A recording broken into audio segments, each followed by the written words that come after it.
Today I'm going to show you how to make a fire striker for your flint and steel set, this being the steel, this being the flint. This is one, this design goes way back. This particular design I've seen from a Viking museum, and this one was made out of spring steel, and you can see it, if you find the right edge, it sparks really well. There it goes. And so this was out of spring steel. I tried two actually earlier today out of rebar. This is rebar. You find this in construction sites a lot of times. It's basically used to reinforce concrete when they pour molds. And I tried two different pieces of rebar, and you can see the spring steel works real well. I haven't been able to get it to work with the rebar.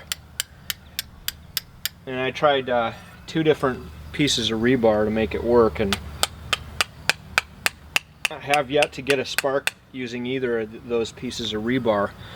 So I'm kind of wondering whether that's possible.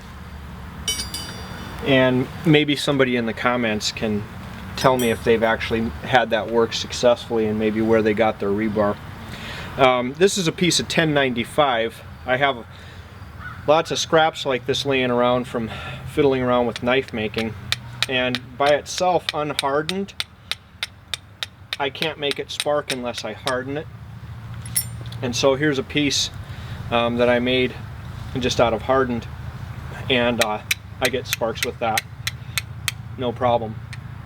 So I think the hardening definitely has an effect, and I did harden the rebar ones, but it didn't seem to make any difference. So I know spring steel and 1095 works.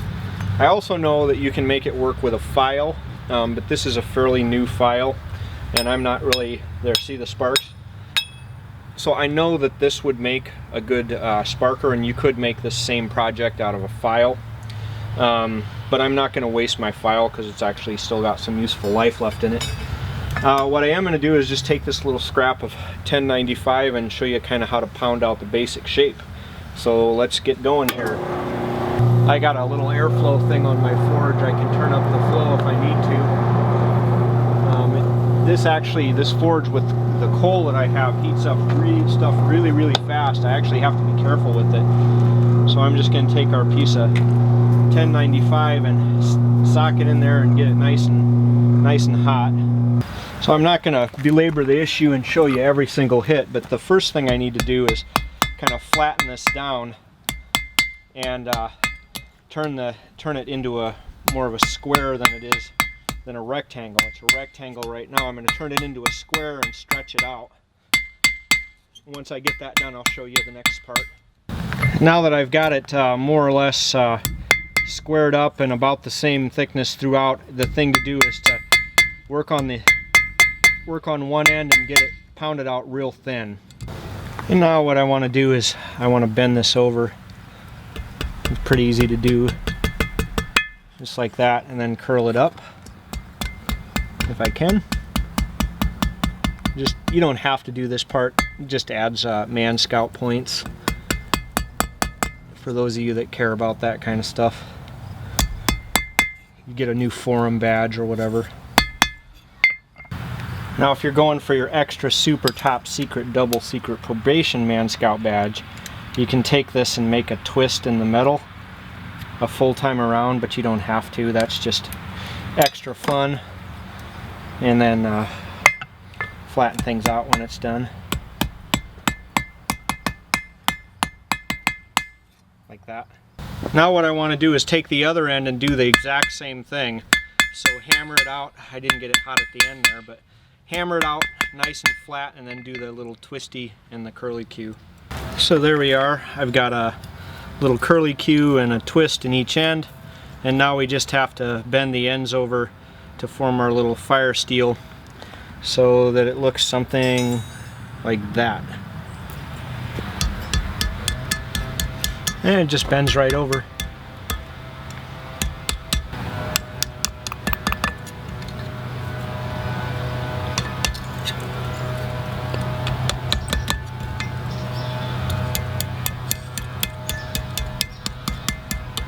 don't want to get it too tight on the ends on the curls there. But do make sure it's flat, and then do the same with the other end. And now I've got both ends bent over, and I've got roughly the shape I want. They're more or less even. Close enough for government work.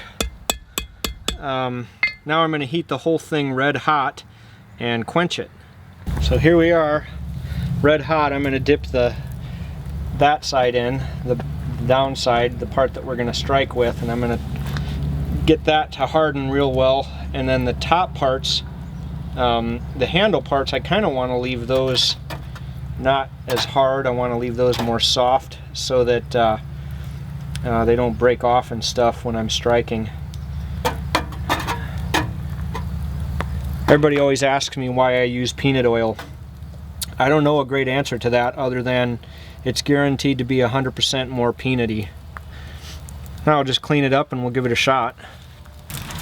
So here's the finished product. Looks kind of like a Viking ship, doesn't it? That's why I call it like a Viking fire steel.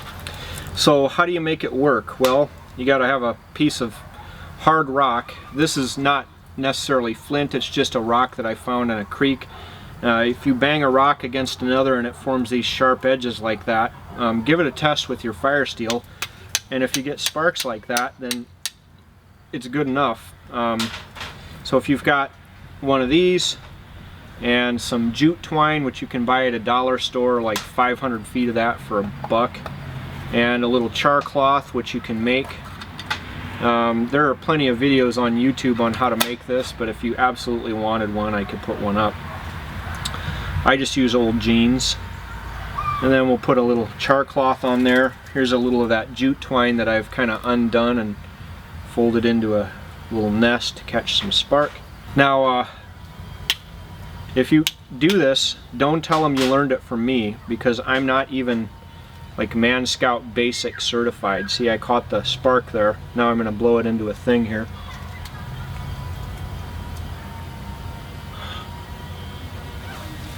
It's a flash tinder. It goes up all at once. But don't tell anybody you learned that from me, because I'm not even Man Scout Basic certified, and I don't know how to do that. So enjoy, and see you on the next video.